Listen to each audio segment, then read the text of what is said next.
मैं विनोद पांडे आपको अपने चैनल शाश्वत सनातन संस्कृत में स्वागत करता हूं। आज की पुस्तक है गणेश स्तोत्र रत्नाकर। चलिए इस पुस्तक के बारे में एक संक्षिप्त जानकारी प्राप्त करते हैं। आज का प्रस्तुत पुस्तक गणेश स्तोत्र रत्नाकर, कोड संख्या है 2024। गीता प्रेस गोरखपुर से ही प्रकाशित है। पुस्तक अच्छी छपाई और पेपर क्वालिटी अच्छा है। संवत 2071 द्वितीय संस्करण, कुल मुद्रण 10,000। जब मैंने लिया था आज के मेरे ख्याल से 3-4 साल पहले, 5 साल पहले, तो ये 35 रुपये का था। अभी इसका वर्तमान मूल्य 50 रुपये में आपको प्राप्त हो जाएगा। पुस्तक में कुल पृष्ठ 288 हैं। एक निवेदन किया गया है। हर बार की तरह निवेदन में आपको मेन मुख्य बातें आपको सुनाता हूँ। सनातन वैदिक हिंदू धर्म के उपास्य देवताओं में भगवान श्री गणेश का असाधारण महत्व है। किसी भी धार्मिक अथवा मांगलिक कार्य का आरंभ बिना उनकी पूजा के नहीं होता। इतना ही नहीं, किसी भी देवता के पूजन और उत्सव महोत्सव का आरंभ करते ही सर्वप्रथम महागणपति का स्मरण और उनका पूजन करना अनिवार्य है। इतना महत्व अन्य देवी देवताओं को प्राप्त नहीं होता। गणेश शब्द का अर्थ है गणों के स्वामी। इस तरह बहुत कुछ लिखा गया है, लेकिन मैं आपको सिर्फ मुख्य बातें बतला रहा हूँ। मुद्गल पुराण में भी गणेश जी को ओमकार स्वरूप ही बताया गया है। आदि शंकराचार्य ने भी भगवान श्री गणेश की वेद गर्भ ओमकार रूप में वंदना की है।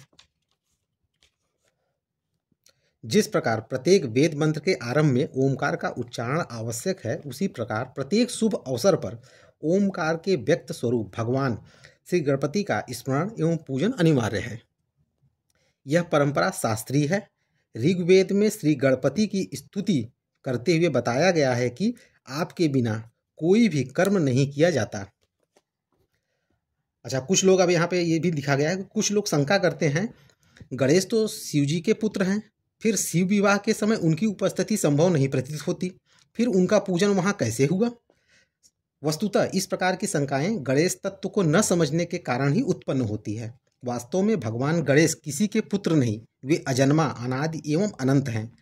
शिव जी के पुत्र गणेश परमात्मा स्वरूप गणपति के अवतार हैं। उसी प्रकार जैसे कि राम, कृष्ण, नरसिंह, वामन, हयग्रीव इत्यादि अनादि विष्णु के अवतार माने जाते हैं। इस तरह से श्री गणेश जी के बारे में बहुत सी बातें बताई गई है।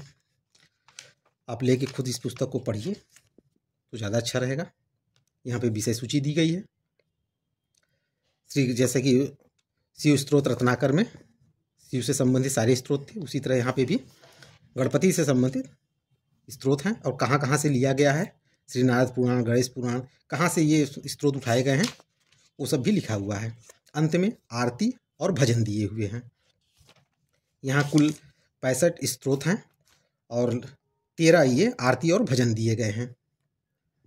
हर स्त्रोत का स्त्रोत दिया गया है और फिर उसका अनुवाद, हिंदी अनुवाद भी दिया गया है। इससे होता यह है कि हम स्त्रोत तो पढ़ते हैं, लेकिन जब उसके हिंदी अर्थ को जान जाते हैं तो वहाँ पे भाव और बढ़ जाता है, भक्ति और बढ़ जाती है। इसलिए अर्थ को भी एक बार पढ़ लेना बहुत ही जरूरी है हिंदी में। ये पूरे पुस्तक में हर स्त्रोत का हिंदी अर्थ जरूर दिया गया है। बहुत ही अच्छी पुस्तक है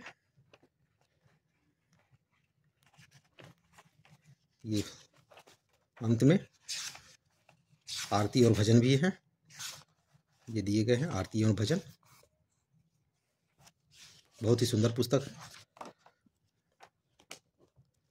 गीता प्रेस गोरखपुर से प्रकाशित पुस्तकों के मूल्य बहुत कम होते हैं, जिससे हर हिंदू भक्त के घर में ये पुस्तकें आसानी से आ सकें। तो इस सुविधा का लाभ उठाना जरूर चाहिए। इसी के साथ इस वीडियो को विराम देते हैं। अगले वीडियो में एक नई पुस्तक के साथ फिर प्रस्तुत होऊंगा। तब तक के लिए नमस्कार।